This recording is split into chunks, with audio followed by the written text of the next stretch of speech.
I don't know who said identity is dead, but I sure wish he was here at the conference because he would get a very, very vital impression of what's going on in this industry.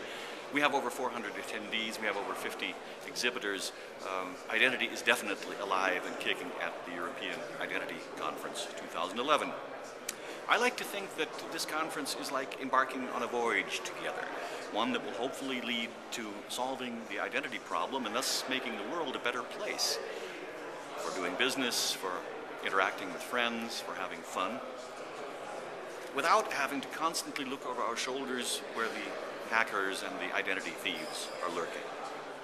My own voyage in the last couple of months has been mainly to the US, where I've been traveling all around, and along the way I gathered the impression that the United States is actually catching up with the rest of the world in terms of privacy and data protection. I was particularly pleased that the Obama administration has been producing in a line of thinking pieces, such as the NSTIC, the National Strategy for Trusted Identities in Cyberspace, which is essentially a set of demands and standards calling for things like minimal disclosure, like keeping relying parties anonymous, and like prohibiting the use of linking and tracking. All things that Europeans have had for years and which seem to be gaining traction in the States. I talked last week at IIW in Mountain View with Mike Garcia. He's a cybersecurity strategist with the U.S. Department of Commerce, and he was one of the principal authors of NSTIC. And he seems to be a very serious person.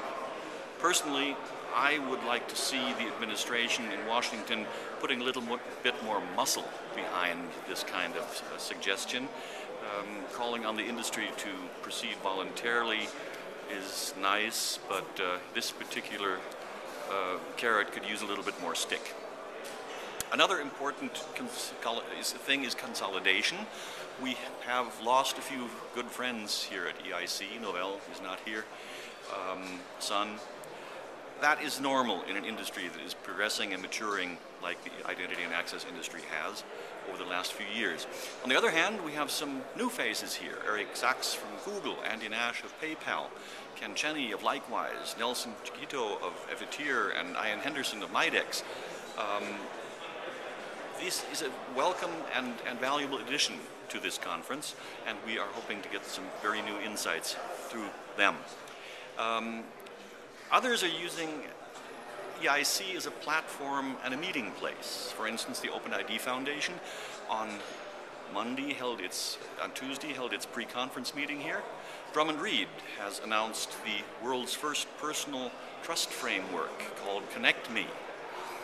And the conference itself is evolving.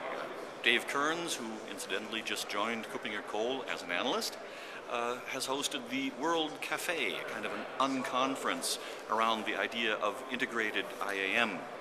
And we are putting on tomorrow an all-day crash course for IT professionals on international privacy and IT security law, held by Dr. Jörg Ladig. This will enable the participants, who essentially are techies, to better understand the basic compliance strategies when implementing cross-border and